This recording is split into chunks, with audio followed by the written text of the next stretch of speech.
తదుపరి కర్కాటక రాశి. కర్కాటక రాశి వారికి అష్టమంలో 4 గ్రహాలు ఉన్నాయి. ద్వితీయాధిపతి అయిన రవి అష్టమంలో, తృతీయ వ్యయాధిపతి అయిన బుధుడు అష్టమంలో, చతుర్థ లాభాధిపతి అయిన శుక్రుడు అష్టమంలో ఉన్నారు రాహుతో కలిసి. దూర ప్రాంత ప్రయాణాలు చేసేటప్పుడు జాగ్రత్తలు వహించాలి. సెల్ఫ్ డ్రైవింగ్ విషయంలో జాగ్రత్తలు తీసుకోవాలి.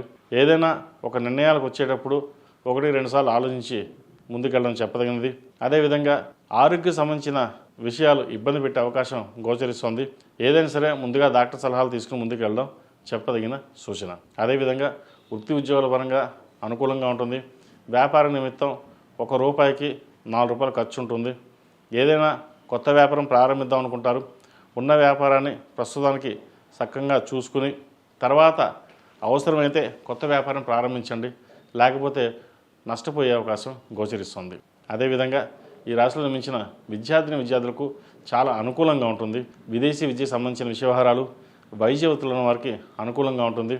విదేశాలు వెళ్ళాలనుకునే వారికి కాలం అనుకూలంగా ఉంది. ప్రయత్నాలు ఇప్పటినుంచే ప్రారంభించవచ్చు. అదేవిధంగా కొత్త కోర్సులో చేరాలనే మీ ఆతృత ఏదైతే ఉందో చక్కగా చేరవచ్చు. ఆర్టిఫిషియల్ ఇంటెలిజెన్స్, అడ్మినిస్ట్రేషన్, సాఫ్ట్వేర్ రంగం, చిన్న పరిశ్రమల వారికి, ఫార్మా రంగాల వారికి అనుకూలంగా ఉంటుంది. సినీ కళా రంగాల వారికి కొంత నిరాశ అని చెప్పచ్చు. కోపాన్ని అదుపులో ఉంచుకున్నట్లయితే మరిన్ని మంచి ఫలితాలు ఉంటాయి. ఈ రాశిలో జన్మించిన స్త్రీలకు వృత్తి ఉద్యోగాల పరంగా, వ్యాపార పరంగా అనుకూలంగా ఉంటుంది.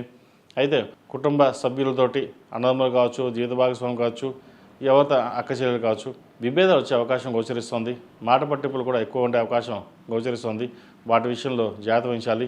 ధనం రావాల్సిన దానికంటే కూడా తక్కువగా రావడం, ఖర్చు మటుకి 2 ఉండడం అనేది జరుగుతుంది. వాటి విషయంలో కొన్ని జాగ్రత్తలు తీసుకోవాలి. ఏదైనా సరే ఈ రాశి వారికి గడిచిన వారం కంటే ఈ వారం కొంతవరకు కొంతలో బాగుందని చెప్పచ్చు. ఖర్చులు మినహాయించి మిగతా ఇతరత విషయాలు వీరికి అన్నీ బాగున్నాయి. ఈ రాశివారు ప్రతిరోజు ప్రతినిత్యం దక్షిణామూర్తి స్తోత్రాన్ని పఠించడం, శని స్తోత్రాన్ని పఠించడం చెప్పదగిన సూచన. భాగ్యంలో శని వీరికి బలంగా ఉన్నారు. మీరు ఒక పని అనుకుంటే చకచకా పూర్తవుతుంది. ముఖ్యంగా రియల్ ఎస్టేట్ రంగాల్లో ఉన్న వారికి చాలా అనుకూలంగా ఉంటుంది. ఈ రాశిలో జన్మించిన వారికి కలిసి వచ్చే సంఖ్య 5, కలిసి వచ్చే రంగు ఎల్లో. ఏదైనా పని మీద బయటకు వెళ్ళినప్పుడు ఆదివారం కానీ సోమవారం కానీ వెళ్ళండి, మంచి ఫలితాలు సంప్రాప్తిస్తాయి.